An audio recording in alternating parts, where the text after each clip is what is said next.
이 예수님께서 하나님의 나라를 우리에게 가르치시려고 설명하시려고 오셔서 하나님 나라를 보여주셨습니다. 그런데 하나님 나라를 설명하시는 방법이 여러 면에서 이렇게 다르게 나와 있어요. 그래서 어떤 때는 상당히 당황스럽습니다. 하나님 나라를 예수님은 이렇게 설명하고 계시네. 난 몰랐네. 그런 것들이 우리가 이 말씀을 깊이 보다 보면 나타날 수가 있습니다. 오늘 우리 주님께서 우리에게 주신 말씀 가운데 굉장히 중요한 한 가지 말씀을 통해서 이 하나님 나라의 한 국면을 우리가 나눌 수 있게 되기를 바랍니다. 자, 여러분, 방금 우리가 부른 그 내 영혼이 은총 입어 찬송, 그 찬송이 뭐에 관해서 부른 찬송인지 잘 보십시오. 내 영혼이 은총 입어 중한 죄짐 벗고보니 슬픔 많은 이 세상도 뭘로 된다? 천국. 하나님 나라가 됐다. 그런 찬송이에요. 그리고 이 하나님 나라는 초막도 아니고 궁궐도 아니고 그런 거와 관계없이 내가 내 영혼에 임한 우리 하나님의 은혜를 알고 보니까 이거 전부 다 이게 하나님 나라의 한 부분이 되는구나 하는 가사가 그 뒤에 나와 있어요. 여러분, 우리 이 찬송을 전화기 벨로 막 만들어 놓은 사람도 있잖아요. 여러분, 그런데 오늘 주님께서 오늘 이 하나님 나라에 대해서 이렇게 설명한 부분이 있어요. 하나님 나라가, 우리는 하나님 나라가 저 하늘에 있는 줄 압니다. 그래, 하나님 나라를 마태 같은 사람들은 하나님 이름을 부르는 게 송구스러워 가지고 하나님이 계신 곳이라고 이 유대인들이 늘 생각하는 곳을 하늘, 그렇게 해가지고 하늘나라 그렇게 이름 바꿔놨어요. 천국. 마태복음에는 하나님의 나라라는 말이 없어요. 전부 다 그 이름 뭐라고 돼 있어요? 천국. 마태복음은 전부 다 하나님, 하늘나라, 천국으로 돼 있어요. 마가복음, 누가복음에 보면은 한 번도 천국의 말이 없어요. 천당이란 말은 더 없어요. 천당이란 말은 아예 성경에 없어요. 이건 우리 어른들이, 선조들이 일제시대 때 만들어낸 말이에요. 천당, 하늘, 천, 집, 땅, 하늘집. 성경에는 하늘집이란 말 없어요. 천당이란 말 없습니다. 그걸 우리 어른들이 번역을 할 때 마음대로 만들어낸 말입니다. 마태복음에서는 유대인들에게 이 성경을 가르치다 보니까 주님의 말씀을 유대인들에게 설명하려고 이 복음서를 기록해가지고 마태가 유대인들의 그 개념 속에는 여호와 이름을 망령되이 부르지 마라 하는 걸 수천 년 동안 그 사람들이 막 교육을 받아가지고 하나님 이름 함부로 부르면 큰일 난다.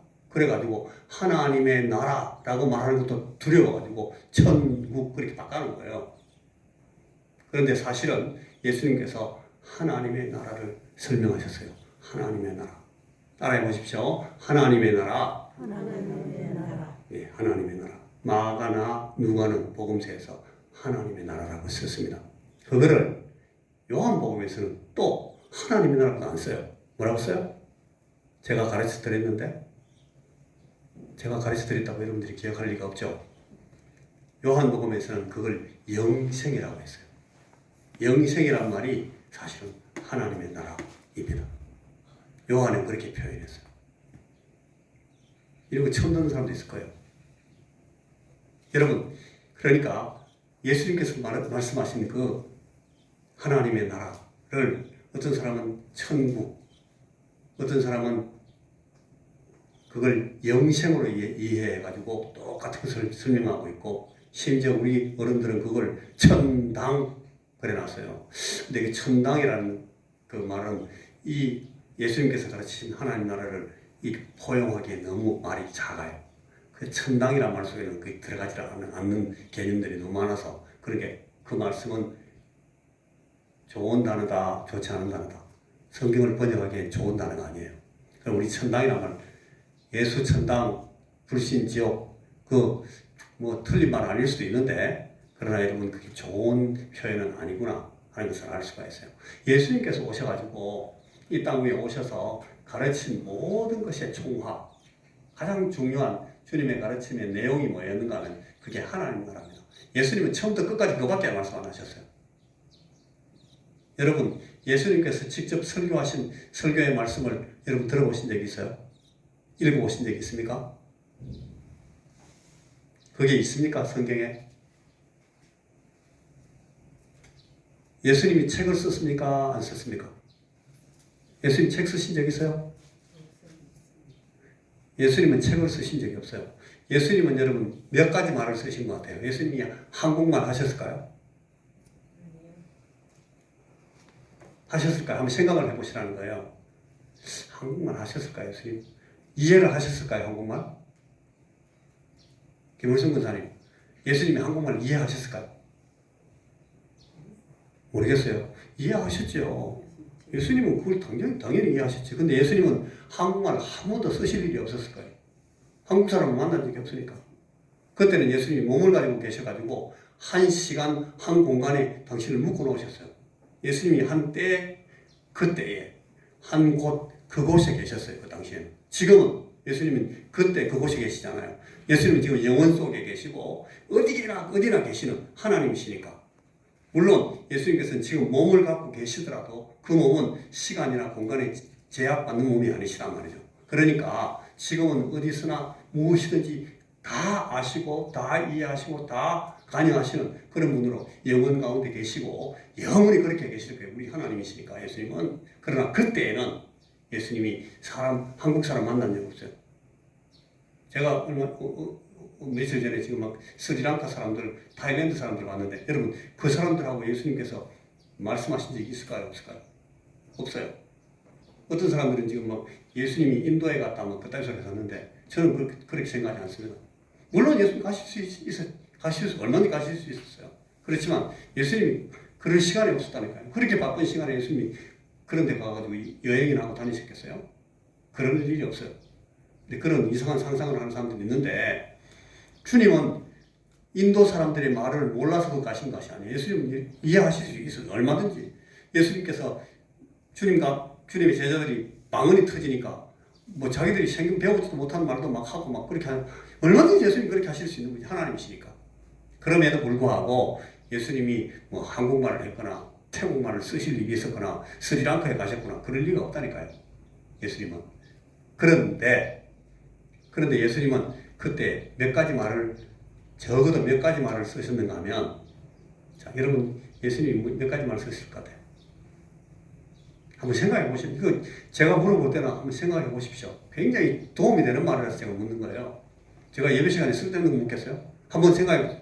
예수님 몇 가지 말 쓰시고, 예수님이 매일 아침에 일어나서, 그리고 식사하시면서, 동생들하고 얘기하시면서, 어머니하고 말씀하시면서 쓴 말이 어떤 말이에요? 무슨 말 썼을까요, 예수님? 히브리 말 썼을까요? 히브리 말 쓰셨다. 굉장히 좋은 의견입니다. 또 다른 의견이 있어요? 헬라 말을 썼어요? 예수님이 헬라에 가신 적 있어요? 예수님이 평소에 늘 썼던 말이 무슨 말인가 하면 그게 지금 말하는 아랍어예요, 아랍어. 그 당시에는 그걸 아람 말이라고 했습니다. 아람 말. 그러니까 그 시리아 주변에 있는 팔레스틴 그 모든 사람들이 다 썼던 말이 그게 아람 말입니다. 예수님은 모국어를 아람어로 쓰셨다는 거예요. 그게 성경에는 아람어로 되어 있고, 여러분 우리가 오늘날 쓰는 그 언어학에서 설명하는 말로 하는 아랍어예요. 아라빅. 사우디아라비아 사람들이 쓰는 말. 지금 팔레스틴 사람들이 쓰는 말. 아랍어예요. 그런데 예수님이 헬라어를 이해하셨다라고 추정할 수 있는 내용들이 성경에 많이 있습니다. 그 마가 같은 사람들은 마가복음을 헬라말로 썼습니다. 근데 이 마가가 정상적인 학교 교육을 안 받았기 때문에 아주 거칠게 썼어요. 아주 세련된 헬라말을 쓰지 않고 거친 헬라어를 썼어요. 그 다음에 바울은 아주 고급 헬라어를 썼어요. 바울은 헬라 문학을 공부한 사람이고 헬라 고전 문학을 많이 공부한 사람이기 때문에 여러분 바울 사도는 아리스토텔레스나 플라톤 이런 사람에 대해서 아주 해박했습니다. 잘 알고 있었어요. 소크라테스 바울은 잘 알았어요. 그 당시에 있던 모든 그 소피스트들에 대해서 바울은 다 알고 있었습니다. 그래서 그 사람들하고 막 논쟁도 하고 그들에게 가서 막 전도도 했기 때문에 그 사람들은 아무것도 모르고 그들이 생각하는 걸 모르고 말하지 않아요. 에베소에 갔을 때 그 아데네에 갔을 때 전부 그 나라 사람들이 생각하고 있는 걸 다 완전히 꿰뚫고 있었어요. 이 바울 사도는 아주 학문적으로 뛰어난 사람. 그 사람은 그 당시에 그 국제 언어였던 오늘날 영어보다 더 그 당시 그 국제 언어였던 그 헬라어를 바울은 잘했어요. 그래서 바울은 그걸 확실히 바울은 성경을 전부 다 헬라어로 쓰고 헬라어 편지 막 쓰고 그랬어요.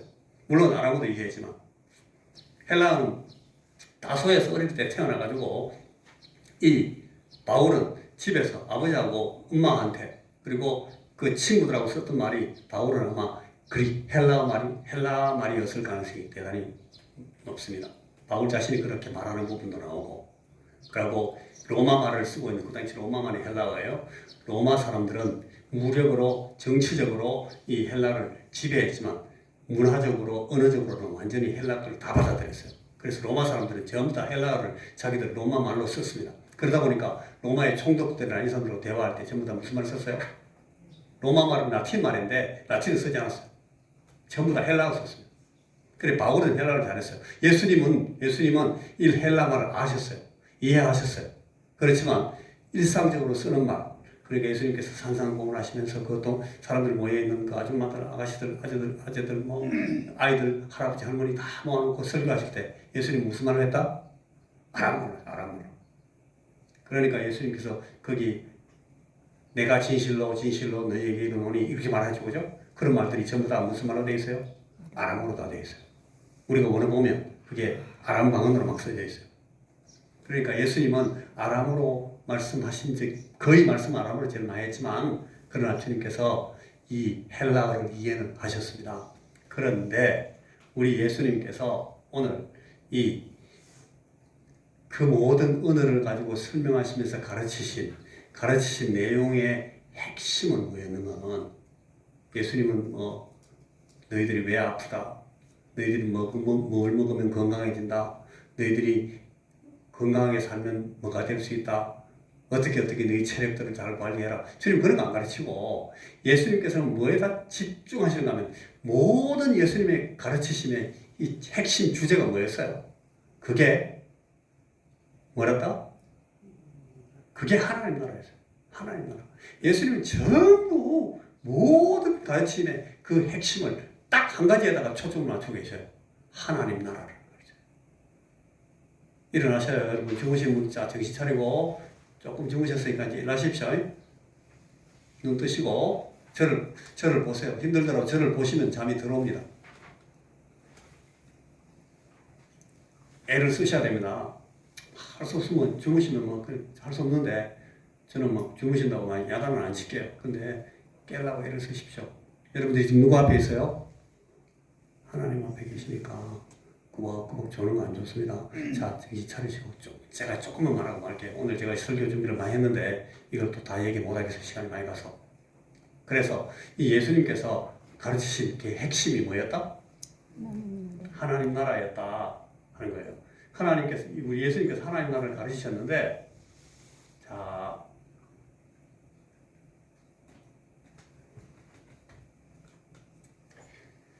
마가복음 1장 15절에 보면 예수님께서 딱 나타나셔가지고 처음에 공생에 나오시면서 제일 처음에 하셨던 말씀이 뭐라고 나와 있는가 하면 마가복음 1장 15절에 보면 이렇게 되어 있어요. 때가 찼고 하나님의 나라가 가까웠다. 그렇게 말씀하셨어요. 따라해보세요. 때가 찼고 하나님의 나라가 가까이 왔다. 하나님의 나라가 가까이 왔다. 이게 예수님의 메시지예요. 그 예수님 직접 설교하신 설교 내용이에요. 때가 찼다. 하나님 나라가 이제 올 때가 됐다 이거예요. 그리고 하나님 나라가 여기 가까이 왔다. 가까이 왔다. nearby, 바로 우리 앞에 왔다. 야, 여러분, 하나님 나라가 마가복음에는 하나님 나라, 이게 마태복음에 뭐라고 되어 있다? 천국이 가까이 왔다고 되어 있어요. 천국이 가까이 왔다. 마태복음 4장 17절에 보면 예수님께서 처음 하신 말씀에 회개하라. 천국이 가까이 왔느니라. 누가복음에 보면 누가복음에 보면 누가복음 첫 메시지가 4장에 나오는데 4장 43절에 우리 예수님께서 하나님 나라의 복음을 말씀하시니라 그렇게 되어 있어요. 설교 내용이 많은데 예수님이 한마디 떡 하나님 나라 끝 이렇게 하셨겠어요? 아니에요. 많은 말씀을 하셨을 거예요. 근데 그 말씀이 어디에 초점이 맞춰 있었다? 하나님 나라의 복음을 말씀하셨다 라고 누가가 기록해놨단 말이에요. 그러니까 예수님께서 하신 말씀 모든 메시지의 초점은 늘 어디에 있다? 하나님 나라에. 그리고 예수님께서는 예수님 당신을 하나님 나라의 주인으로 소개하십니다. 하나님 나라의 이 하나님 나라 자체를 예수님께서 당신과 동일시하고 있을 때가 많아요. 내가 하나님 나라다 이렇게 말씀하신다니까요. 나중에 예수님께서 십자가 지실 때 그 예수님을 죽이려고 했던 그 원수들이 그 유대인들, 제사장들, 서기관들, 성전을 유지하고 있던 대제사장들이 예수님을 죽였습니다. 여러분 우리가 찬송할 때 잘못하면 로마 사람들이 예수님 죽였다 그러는데 로마 사람들 손을 가지고 죽였죠. 그런데 예수님을 죽인 사람들은 누구다? 유대인들 가운데 누구다? 유대인들 가운데 많은 사람들은 예수님을 따랐어요. 거의 대다수는 다 예수님을 존경하고 선지자로 알고 예수님을 따라왔는데 거기 아주 몇 놈이 그랬다니까요. 몇 놈이. 요새 말로 하면 누구? 요새 말로 하면 누굽니까? 목사, 장로 그 사람들이에요. 여기 목사 있습니까? 저 혼자 있습니다. 이런 사람이 예수님 죽이는 대표가 됐다니까요. 장로 한 분 계셔요. 여기 저 차장님 계신데 여기 있는 사람 중에 제일 그때 사람들하고 닮은 사람이 둘입니다. 그 사람들이 갖고 있던 율법이 자기들에게 부여한 그 지위나 권력을 가지고 율법을 대표해서 예수님을 때려 죽인 거예요. 그때 예수님을 죽일 때 이 사람들이 그냥 예수님을 죽이면 로마 사람들이 칼을 들고 예수님을 안 죽여줄 것 같으니까 그 로마 사람들을 끌어넣기 위해서 썼던 말이 뭔가 하면 이 사람이요 이상한 나라를 가르쳐요. 그렇게 했다니까요. 이상한 나라를. 이 나라는 어느 나라요? 로마 나라인데 로마 나라의 황제가 다스리는 그 나라 안에서 로마 황제가 다스리는 나라 말고 다른 나라를 말하면 어떻게 되겠어요? 이게 반란이거든. 반란. 그러니까 예수님을 반란죄로 몰아 죽인 거예요. 예수님이 죽은 죄가 살인죄도 아니고 도둑질도 아니고 강도질도 아니고 뭐예요? 예수님은 그 로마 법에 의해서 예수님이 만약 그 판결문을 썼으면 예수님의 제목은 뭐예요? 반란죄예요. 반란죄. 모반죄. 다른 나라를 말했다는 거예요. 다른 나라를. 무슨 나라? 무슨 나라? 하나님 나라를. 예수님께서 하나님 나라를 가르치는데 그러니까 빌라도가 묻잖아요. 당신이 왕이냐? 왕이 되려면 뭐가 있어야 돼? 왕이 뭘 가져야 왕이 되는 거예요? 제가 방금 말하잖아요. 실수로. 나라가 있어야 왕이 되지. 나라를 지배하는 사람이 왕이잖아요. 나라가 있어야 왕이 되지. 그러니까 이 빌라도가 정확하게 묻는 거예요. 예수님한테. 네가 왕이냐? 예수님 뭐라 그래요? 네가 바로 말했다. 내가 왕 맞다니까. 내가 왕 맞다. 그런데 예수님께서 그렇게 내가 왕이다 하고 나서 말씀을 끝내는 게 아니고 그러나 내 나라는 이 땅에 속한 나라가 아니다. 나는 하나님의 나라를 가르치고 있다. 내가 하나님 나라의 왕이다. 그렇게 말씀하신 거예요. 그러니까 이 빌라도가 바보가 아니잖아요. 그래. 그건 네 신앙이구나. 그런 신앙은 아무것도 문제가 안 되지. 로마 황제가 전혀 그걸 반대하는 신앙이 아니다. 지금 로마의 모든 정강 시책은 각 민족이 자기 나라에 자기 신앙을 갖고 있도록 다 허락했다. 그러니까 유대인적인 신앙을 가지고 하나님 나라 말하는 거 당연하지. 네가 하나님 나라의 왕이야? 왕해라. 그러면서 이 빌라도가 나는 이 사람을 죽일 아무 죄도 찾지 못하겠다. 이 법 전문가, 정치가가 정치적으로 법적으로 아무 범법사항을 찾지 못하겠다고 자기가 스스로 고백하잖아요. 이 사람 죄 없어. 그런데 유대인들이 아닙니다. 죽이십시오. 죽이십시오. 십자가에 못 박으십시오. 누가 그랬어요? 그 당시에 목사하고 장로들이 그랬다니까요. 목사 장로들이 총회장이 그 제일 대표예요. 어느 총회장인지 모르겠는데 이 총회장들하고 각 교단 대표들하고 거기 유파들 그러니까 그 당시에 뭐 누구 힐레파 누구파 뭐 대표들이 전부 다 와가지고 그 사람들이 십자가에 못 박으십시오. 십자가 나중에 빌라도가 그 bil 사람이 이 빌라도가 굉장히 카리스마가 있는 사람인데 쉽게 꺾이겠어요. 이 사람이 안 돼. 이 사람 죄 없어. 죽이면 안 된다. 적어도 내가 다스리고 내가 총독으로 있는 이 땅에서는 그런 억울한 사람 내가 만들지 않겠다. 그렇게 얘기를 했어요 처음에. 그런데 이 사람들이 당신이 만약 그렇게 하면 이 모든 인민들을 전부 다 호도해가지고 엉뚱한 데로 끌고 가서 이 로마 황제를 모반하는 그런 황제를 배신하는 사람들을 만든다. 그렇게 우리가 지금 로마에다 고발해버리겠습니다. 막 이렇게 협박을 했어요. 그러니까 그 얘기 듣고 이 빌라도가 딱 그 말 듣고 그냥 바로 아 그래? 아까지 그럼 한번 죽여버리지 뭐. 그래가지고 예수 죽여버린 거예요. 예수님 그래서 죽었어요. 누가 죽였어요?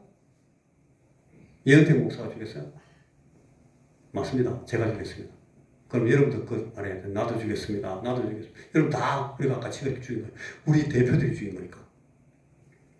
그런데 그 예수님이 그러니까 그 마지막 순간까지도 주님께서는 그 나라를 그러니까 예수님이 처음 나오셔서 하신 말씀이 뭐에 대해서 말씀하셨다고? 하나님 나라에 대해서. 예수님이 돌아가시기 직전에 주님께서 언급하신 것이 뭐예요? 하나님. 그러니까 이 땅에 예수님께서 오신 목적은 이 하나님 나라를 보여주시고 하나님 나라를 설명해 주시고 하나님 나라의 백성 되는 사람들을 하나님 나라로 초청하고 이끌어 들이시기 위해서 오신 거예요. 딱 이렇게 설명할 수가 있어요. 이 복음서 전체는 그러니까 하나님 나라를 설명하는 책이에요. 예수님의 설교는 전부 다 주제가 하나님 나라예요. 그리고 이 예수님께서 사람의 몸을 입고 우리 가운데 오셔서 하시고 싶었던 해야 되는 그리고 목적하셨던 계획하셨던 일이 뭔가면 자기 백성 하나님 나라의 백성들을 하나님 나라의 백성들로 초청하는 일을 위해서 오셨어요. 그리고 그 이후에 오는 모든 자기 백성들이 하나님 나라에 들어오도록 그 장치를 만들어 놓고 그 초청자들을 초청하는 사람들을 쫙 풀어 보내시는 거예요. 그걸 위해서 예수님께서 오셨어요. 제자들에게 그 일 부탁하시는 거예요. 그걸 제자들을 그래서 제자라 그러지 않고 뭐라 그래? 사도라 그래요. 사도. 보내심을 받아. 뭘 하러 보내심을 받는다고?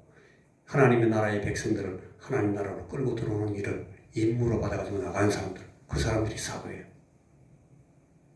그 사도들이 일하는 것들을 사도행전에부터 쫙 기록해 나가잖아요. 사도행전은 끝이 없어요. 지금도 계속되고 있어요. 그게 하나님 나라의 백성들. 그래서 우리가 오늘도 여기 있는 사람들도 많은 경우에 전부는 아닐 수도 있어요. 여러분 여기 전부 다 아닐 수도 있어요. 그런데 우리 가운데 많은 사람들이 이미 하나님 나라에 들어와 있어요.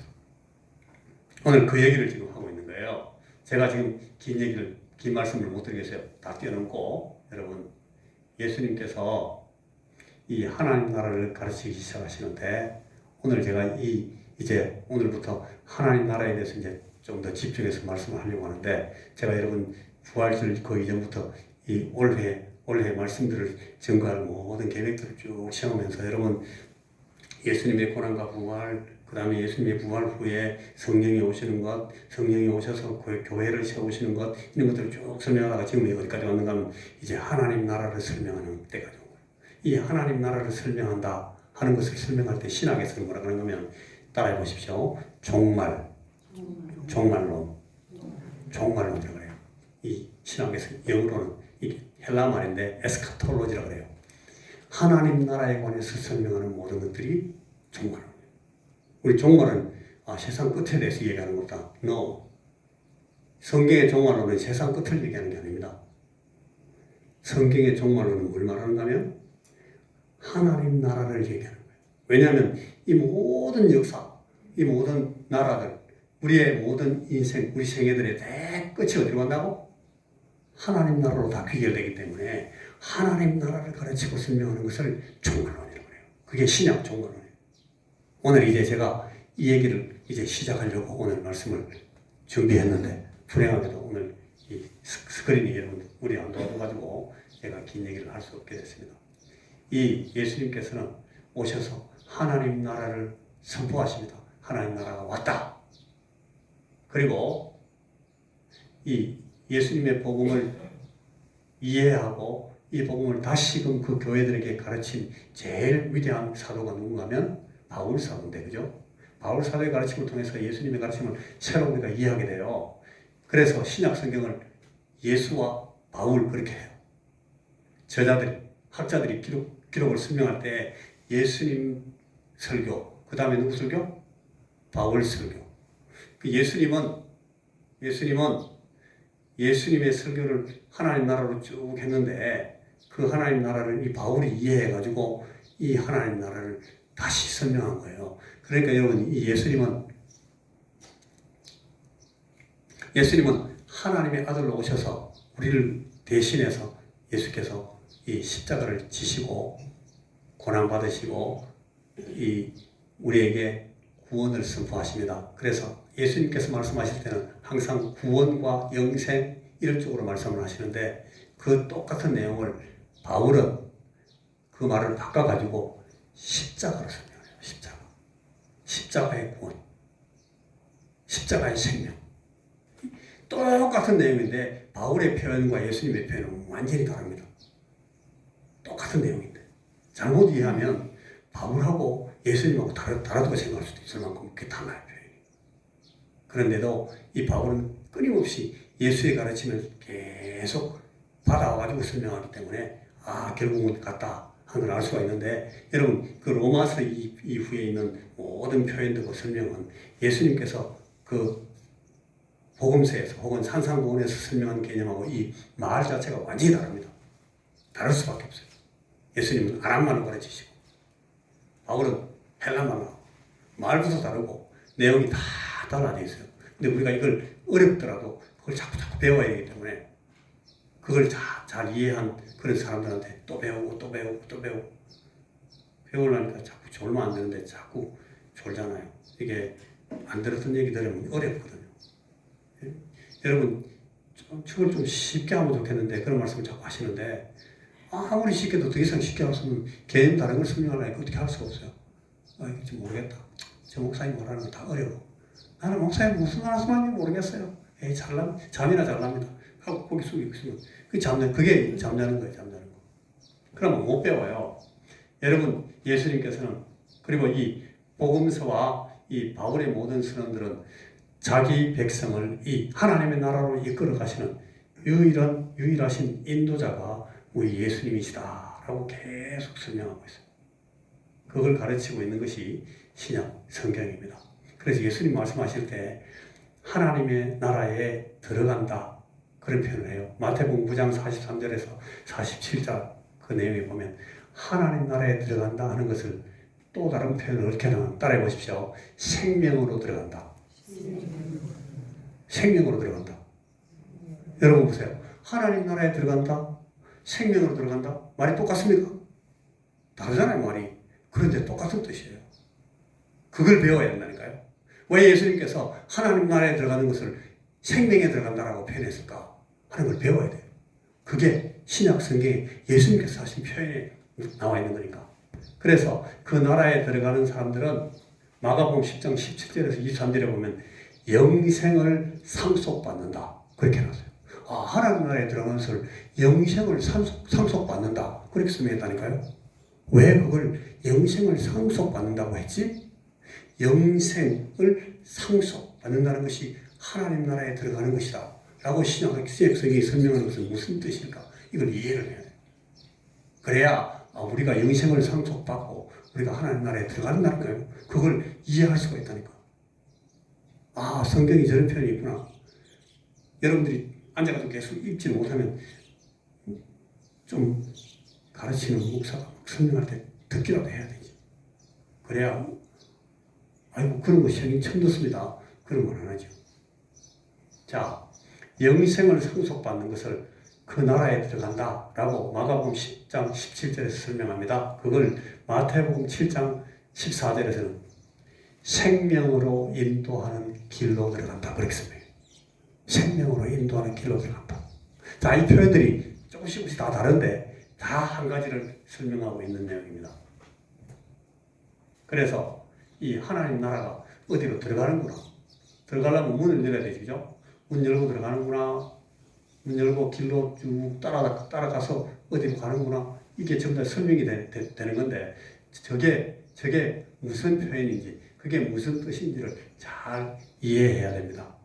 그래 여기 이 예수님께서 하나님 나라라고 말하는데 그 당시에 이 나라는 이 공화국처럼 공화국은 영어로 말할 때 리퍼블릭이라고 그러는데요. 공화국은 국민들이 왕의 주인으로서 국민들이 그 나라의 주인으로서 나라의 그 구조나 나라의 형태나 이런 것들을 국민들이 결정하는 거예요. 그걸 공화국이라고 그래요. 그런데 그 당시에는 그런 게 없고 누가 나라를 마음대로 정해요? 왕이 여기서부터 여기까지 내 나라다. 자기가 뺏어가지고 지배할 수 있는 만큼 자기가 이빠이 일본말로 이빠이 다 걸쳐가지고 그걸 난 여기서 여기까지 우리 나라야 해가지고 자기 마음대로 나라를 다스리는 거예요. 그런 나라를 보고 뭐라 그래요? 왕국이라고 그래요. 왕국. 그때는 왕국 개념밖에 없었어요. 이 공화국 개념이 없고. 그러니까 이때 이 하나님 나라도 영어로 말하면 Kingdom of God 그래가지고 하나님의 왕국 그렇게 됐어요. 따라해 보십시오. 하나님의 왕국. 하나님의 왕국. 누가 왕입니까? 하나님이 왕이라는 거예요. 그래서 이 왕국을 설명하고 하나님 나라를 설명하는데 그 왕국에 들어가는 것이 영생으로 들어가는 것이다. 영생을 따라간다. 영생하는 문으로 들어간다. 이렇게 말하는데 그 나라가 하나님의 나라고 그 나라의 왕은 누구? 하나님이시고. 그래서 Kingdom of God. 하나님의 나라다. 그렇게 설명하는 거예요. 그러니까 이 나라는 그 성경에서 말하는 이 나라는 그러니까 이 나라를 말할 때 여기서 여기까지 국경을 이만큼 만들어 놓고 이 나라 안에 이게 내 나라의 영역이다. 보통 나라를 말할 때 나라는 그 영역을 설명해요. 대한민국 나라 이렇게 말하면 그 한반도와 그 부속한 도서 그리고 그 바다가 다 우리나라의 영역이거든, 그죠? 거기는 우리나라 법이 다 통하는데요. 그 안에서는 우리나라 헌법을 비롯한 모든 우리나라의 법을 지켜야 돼요. 그 땅 안에서는. 그게 우리나라이기 때문에.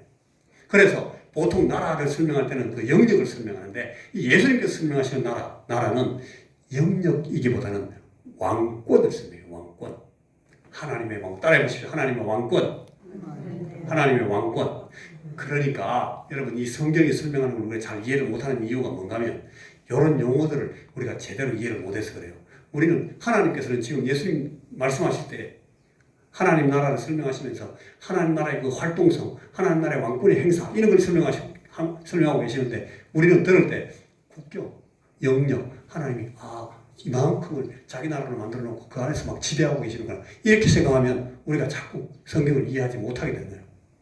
그래서 그때 헬라어에 바실레아라는 말을 쓰는데 왕국, 나라 그 나라는 하나님 나라의 다스리심의 통치권 이걸 말하는 거예요. 하나님께서 다스리시는 방법, 하나님께서 다스리시는 질서, 하나님께서 그 나라를 지배하시고 인도하시는 그 가치 이런 걸 말하고 있는데 어디서 어디까지 하나님 나라야? 하나님 나라는 어떤 시대를 어떤 이 군사력을 가지고 지배하고 있고 국방력을 어떻게 발휘하는 거야? 이런 식으로 막 설명하면 하나님 나라 이해를 잘 못하겠잖아요. 그러니까 하나님 나라에 들어간다라는 말은 하나님의 통치 안에 들어간다. 하나님의 다스림을 받기 시작한다. 이런 말인데 그게 하나님 나라의 국경으로 우리가 무슨 파스포트 보여주면서 들어가는 거야. 이렇게 설명하니까 이해를 잘 못한다는 거죠. 그래서 우리가 하나님 나라를 오늘 이 복음서에서 설명하는 것을 제가 여러분들에게 이제부터 하나씩 설명해 드리려고 하는 거예요. 성경에 나오는 많은 비유들은 전부 다 주제가 뭐예요? 하나님 나라예요. 모든 비유는. 그러니까 예수님께서 뭘 가르치려고 이 모든 비유를 하셨다고? 하나님 나라를 가르치시려고. 그 하나님 나라는 영역을 설명하는 것이 아니라 하나님 나라가 어떻게 다스리는지, 하나님 나라의 통치는 어떻게 펼쳐지는지, 하나님께서 귀하게 여기시는 그 나라의 가치는 뭔지 이런 걸 설명하고 계시는데 우리는 그걸 갖다가 그 나라를 지켜야 되는구나. 그 나라를 지키기 위해서 우리가 싸우자. 막 이렇게 생각하면 성경을 잘못 이해하게 된다라고 여러분 제가 지금 설명해 드리고 있는 겁니다. 그래서 예수님께서 말씀하신 하나님 나라는 결국 왕국이나 왕으로서 권능을 행사하시는 어떤 영역을 의미하는 것이 아니라 하나님의 왕되심, 하나님의 그 왕권을 설명하는 것이다 하는 것을 우리가 오늘 이 말씀에서는 꼭 기억하시면 좋겠습니다. 그러니까 이렇게 보면 오늘 우리 아까 읽었던 그 본문의 의미를 금방 이해할 수 있어요. 바리새인들에게 주님께서 하시는 말씀, 하나님의 나라는 볼 수 있게 임하는 것이 아니요 하나님의 나라는 너희 안에 있느니라. 여러분 이게 하나님 나라를 영역으로 이해하면 이게 무슨 뜻이지? 어떻게 하나님 나라가 우리 안에 있을 수가 있어? 이 나라가 여기 어디에 있어? 이렇게 하는데 여러분 하나님 나라의 왕권을 설명한다고 하나님 나라를 이해하면 그렇구나. 하나님 나라에 내 안에 하나님 나라가 있다는 것은 내가 하나님 나라의 다스림을 받고 내가 하나님 나라의 그 왕이신 하나님께서 기뻐하시는 그런 삶을 사는 삶을 내가 받아들이는 것으로 하나님 나라의 백성이 되는 거구나 하는 것을 이해할 수가 있는 거예요. 예수님께서 말씀하실 때 누구든지 하나님의 나라를 어린 아이들과 같이 받들지 않는 자는 결단코 하나님 나라에 들어가지 못한다 그랬어요. 아니 어린 아이와 같아야 하나님 나라에 들어가. 그 나라는 굉장히 약한 나라네. 군인들이 되면 군인들이 그 나라를 지켜가라면 지금 다 막 장정이라 했는데 그거는 지금 애들만 모여 있다는데 그 나라가 되겠어요? 그걸 하나님 나라를 이해를 잘 못해서 그렇다니까요. 하나님 나라는 그런 순수하고 순진한 마음으로 그 나라의 다스림을 받는 사람들이 하나님 나라의 아름다운 그 나라의 국민다운 국민이 된다라고 주님께서 지금 설명하고 계시다는 거예요. 자, 하나님 나라를 여러분 제가 지금 설명하고 있는 내용을 아시겠어요? 하나님 나라는 그런 거예요. 하나님 나라는 권력도 아니고 하나님 나라는 국방력도 아니고 하나님 나라는 핵폭탄을 가지는 게 아니에요. 수소폭탄 같은 걸 가지면 하나님 나라가 커지는 것이야. 하나님 나라는 그런 것이 아니라 하나님 나라는 하나님이 통치하시는 하나님이 다스리시는 이 왕권을 설명하기 위해서 주님께서 지금 도입하셔가지고 온갖 비유를 가지고 가르치고 있는 것이에요. 하나님 나라는. 그러니까 무슨 정치적인 영역이나 영토나 국가 체제나 뭐 이런 걸 설명하시는 것이 결코 아니에요. 근데 오늘날 많은 이 잘못된 신학을 갖고 있는 엉뚱한 신학자들은 하나님 나라를 갖다가 정치 체제를 변형시켜가지고 만들 수 있는 나라라고 생각해요. 사단입니다, 사단. 리브야단입니다. 마귀들이 그렇게 하는 겁니다. 하나님 나라는, 우리 주님께서 가르치는 하나님 나라는 그런 나라가 아니에요. 정치 체계를 변형시키는 거 아니에요. 사람을 바꾸는 거지, 사람을 바꾸는 것이죠. 사람이 바뀌면 결국 나중에 정치 체제도 바뀔 수 있어요. 그거는 그 다음 일이죠. 그걸 목표로 하지 않는다는 거예요. 하나님의 뜻과 목적이 한 개인의 삶을 관장하고 완전히 새로운 나라, 새로운 사회의 일원으로 만드시고 그렇게 살아나가도록 만드시기 위해서 주님이 하나님 나라를 소개하시고 가르치시고 보여주시고 설명하신다니까요. 그 집 나간 탕자 얘기 우리가 알잖아요. 네, 오늘 요 얘기까지만 할게요. 집 나간 그 탕자 얘기 거기 보면 그 얘기를 쭉 들어보면 하나님 나라의 일원이 되기 위해서는 하나님의 생명을 받아야 돼요. 이 사람이 옛날 그 자식으로 있을 때 그 자식의 가치, 그 자식의 방법, 그 자식의 목표를 갖고 살 때는 그가 그 아버지를 모시고 있었지만 그 아버지의 제대로 된 자식이 아니었다는 거예요. 나가가지고 이 자식이 죽었어요. 완전히 그냥 탕자로 살면서 완전히 맛이 간 거예요. 예수님께서 그 아버지가 돌아오셨을 때 뭐라 그러냐면 내 아들은 죽었다가 다시 살아났다. 새 아들이 됐다는 거예요. 그래서 이 아들은 다시 그 아버지를 나는 아버지를 아버지라고 부르지 않겠습니다. 아버지를 부를 자신이 없어요. 그런 자격도 없고 나는 그냥 이 집의 품꾼의 하나로 써주십시오. 그럴 때 이 아버지가 아니다. 너는 내 아들이다. 그러면서 다시 가락지를 끼우고 옷을 갈아입히고 그 아들로 받아주시죠. 새로운 아들이 돼가지고 새 아버지를 모시는 거예요. 이 아버지를 옛날에 바로 그 아버지지만 나를 그렇게 기다리고 계시던 그 아버지지만 이제 만나는 이 아버지는 내가 집 나갈 때 그때 봤던 그 아버지하고 지금 이 아들한테는 달라져 있는 아버지예요. 이 아버지는 다시 되돌려 받은 그 아들의 자격과 지위를 가진 새 아들로 이 아버지는 받아들이고 계셔요. 이 아버지가 누구를 가르치는가? 이 아버지가 누구를 설명하는가 하면 이 아버지가 여러분 우리가 지금 보고 있는 이 하나님 나라의 왕이신 그 아버지예요. 우리가 이 하나님 나라, 이 아버지 하나님께서 다스리는 그 나라의 백성으로 거기 들어가야 돼요. 우리가 여기 지금 모여서 그냥 내가 하나님 나라의 천국에 들어가는구나, 내가 천당 가는구나, 그게 아니고 여러분 우리는 그 아버지가 왕이신 그 나라의 아들로, 그 나라의 유업을 받을 상속자로, 그 나라의 백성으로 살기 시작하고 이제 그 아버지의 뜻을 따라 사는 그 왕이 다스리시는 그 가치를 우리가 받아들이는 사람으로 하나님 앞에 있는 거예요. 그게 하나님 나라예요. 그러니까 하나님 나라는 여기 있다 저기 있다 할 필요가 있어요 없어요? 없어요. 주님께서 오늘 지금 그 얘기를 하고 계십니다. 오늘 우리가 이 말씀을 오늘 여기서 마칠 텐데, 자, 제가 여러분 말씀을 마치면서 이 질문을 여러분들에게 드릴게요. 오늘 나는 하나님 나라의 삶을 살고 있습니까? 자, 제가 방금 여러분에게 드렸던 그 말씀, 하나님 말씀 앞에서 이걸 대답해 보셔야 돼요. 스스로 대답해 보세요. 하나님의 나라가 여기 있다 저기 있다고 말하는 이 세대의 사람들에게 나는 어떻게 지금 내가 살고 있는 이 하나님 나라를 소개할 수 있겠습니까? 한번 대답해 보세요. 나는 지금 누구에게 먼저 이 하나님 나라를 보여줘야 되겠습니까? 대답해 보십시오. 이것이 오늘 우리에게 주어져 있는, 우리 주의 말씀이 우리에게 묻는 질문입니다. 여러분, 우리는 하나님 나라를 살고 있는가? 나는 정말 하나님 나라의 백성인가? 그 왕국의 백성인가? 하는 것을 꼭 생각해 보십시오.